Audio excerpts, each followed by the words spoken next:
Teď experimentuju s plotrem. Připravil jsem si arytmu. Ocelové pravítko podepírá papír, aby se nezdvihal v místě, kde kreslí pero. Taktéž k tomu používám kryt plotru, který mám tady opřený o kabel. Pero jsem pečlivě umístil do správné výšky. Po několika experimentech, kdy nedokreslovalo a bylo příliš vysoko v určitých oblastech. Vyžadovalo to několikeré šroubování, lehké snižování, aby to nebylo příliš ani na jednu stranu. Pero je trochu zvláštní. Používám takové ty klasické keramické náplně s keramickou kuličkou, ale tahle konkrétní je plněná ingoustem na recyklování ingoustových cartridží, takže to docela dobře kreslí třeba na fotopapíry, kterých mám trošku přebytek.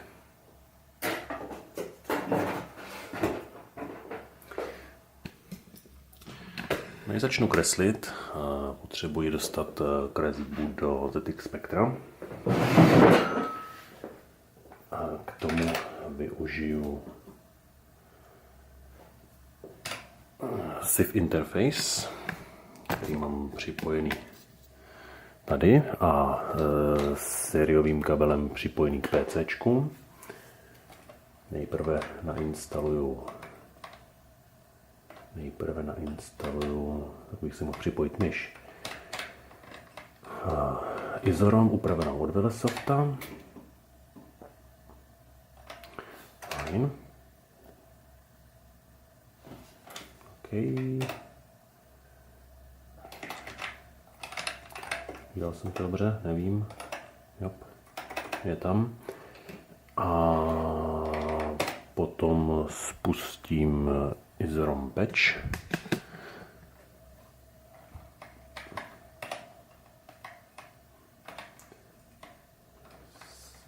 Potřebujeme SIF Patch.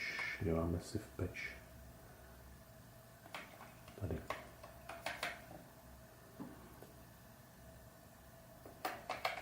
Aha, něco jsem udělal špatně.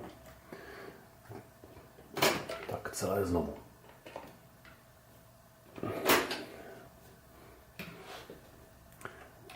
Takže tohle je neupravená Izorom. Teďka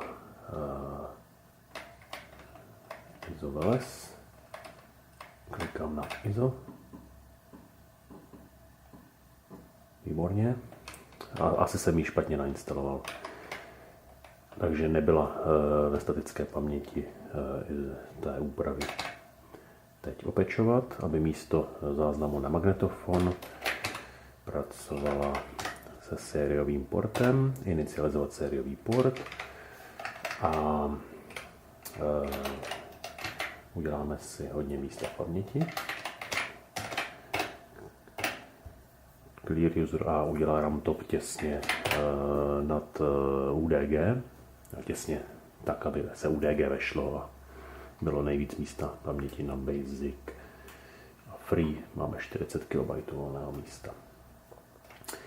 Teď dělám New, abych měl prázdnou paměť pro Basic a jenom inicializuju DOS a pustím load.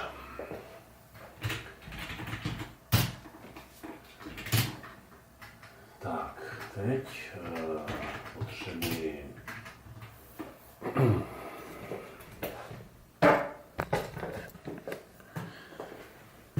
na PC inicializovat sériový port pomocí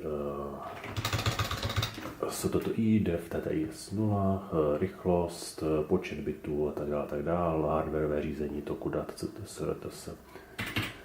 To je to, co chcem. Teď mám tady 3 kresby a 3 kresby postupně, jednu po druhé, pošlu na D v TTI S0. Tak. Zapnout numeriku, D v TTI S0, přeběhnu zpátky k ZX Spectru, které už je připravené na příjem dat. Tak. A pro jistotu si ty soubory budu ukládat na disketu. Jak to budeme pojmenovávat? Katram 1.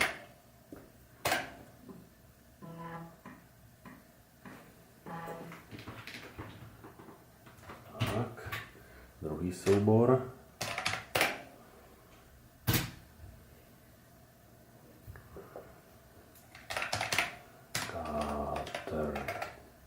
Katram 2. A třetí soubor. Poslední. Enter.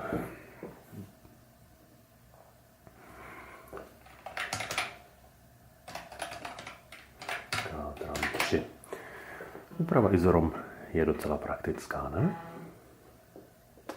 Tak, teď potřebuju opět si uvolníme paměť, load, MZXR, ovladač k plotru. Zvolím vhodný RAM top, abych měl v paměti hodně místa. Ten ovladač bude mít zhruba necelé 3 KB, 2700 bajtů, nebo tak nějak, pamatuju si správně.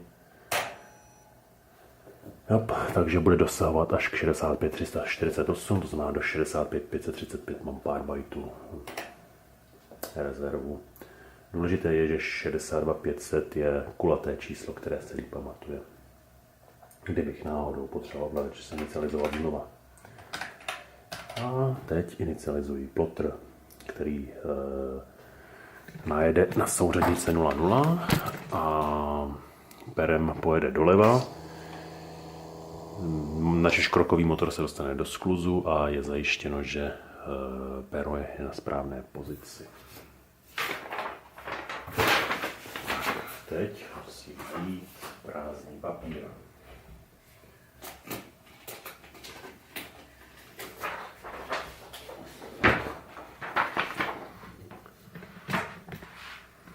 Prázdný papír do plotru vložím tak, aby se dolní hranou dotýkal té vyznačené čáry, což mám empiricky ověřeno, že umožní pokreslit A4 správně a že pero bude opravdu na pozici 0,0.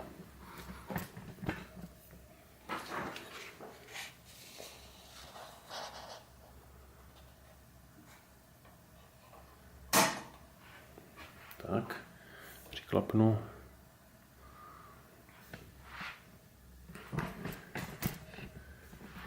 Tak, abych dobře viděl, co to kreslí.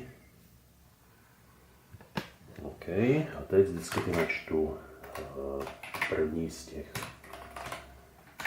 souborů, které jsem si připravil.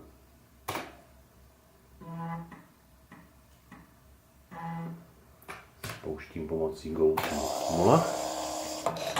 Kreslíme. Zatím to dělá to, co jsem viděl v náhledu. Tak je to snad správně.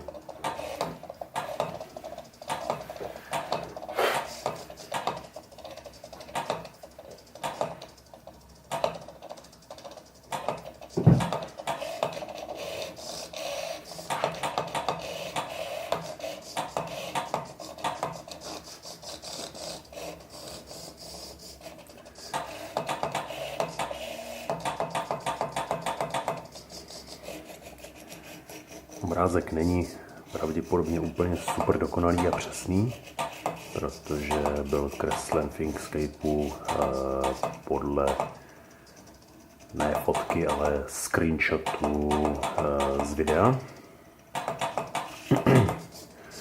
Takže 1080p video lehonce zkreslené kompresí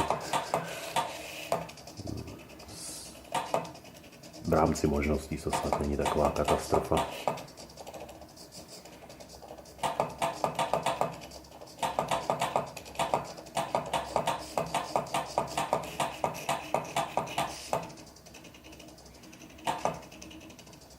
Inkscape má poměrně pěkný export HPGL jazyka. Pravděpodobně kvůli řezacím plotrům, laserům a podobným zařízením. A exportuje do omezené množiny HPGL instrukcí. Převážně to jsou jenom instrukce pen up, pen down s správnými souřadnicemi. A při té příležitosti zároveň převádí křivky na sérii úseček. Tahle kresba je kreslená jako úsečky, nicméně i kdyby tam byly kružnice nebo bezjedové křivky, tak se s tím Inkscape poradí. Lze jedním parametrem dokonce nastavit jemnost převodu, pokud budu chtít, aby těch úseček nebylo příliš. Tak, právě se dokreslila první část, pero zůstalo zdvižené. Načítám druhou část basicu. OK, ale diskety. Color 2. Tu 0 a pokračujeme v kresbě.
Pořadí čar, ve kterých právě teď Plotter kreslí, tak je dáno pořadím, v jakém jsem kresbu obkresloval z obrázku.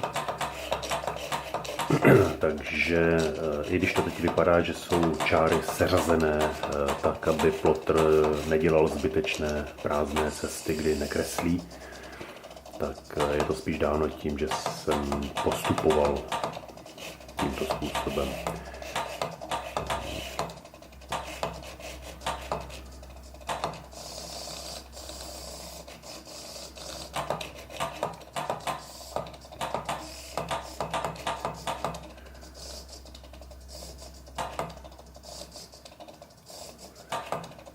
Ano, ty dveře byly opravdu nakřivo. Už na té fotce.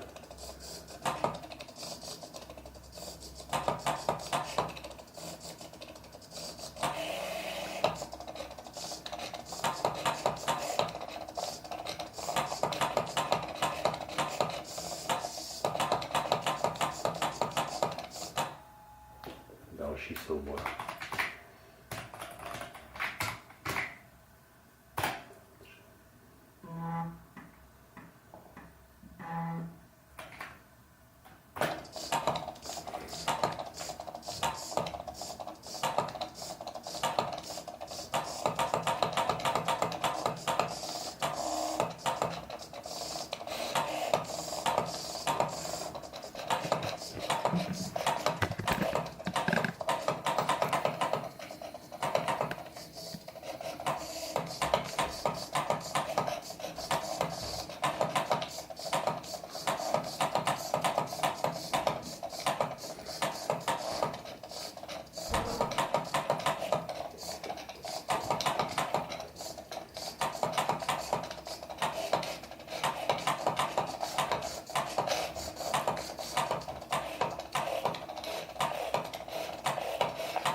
Některé detaily byly nejasné.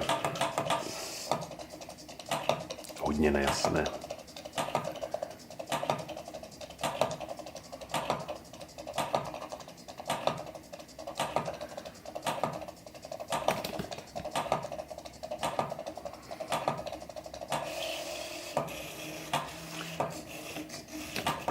A konečně očekávaná cedule.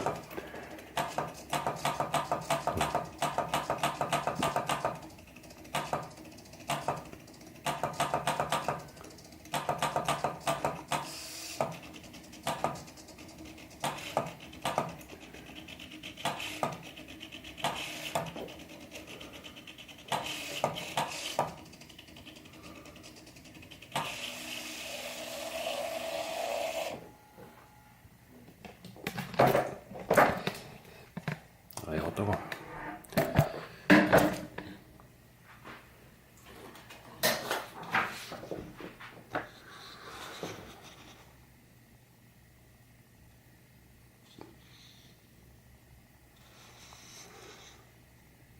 Tak a teď schválně, odkud že ta tramvaj je?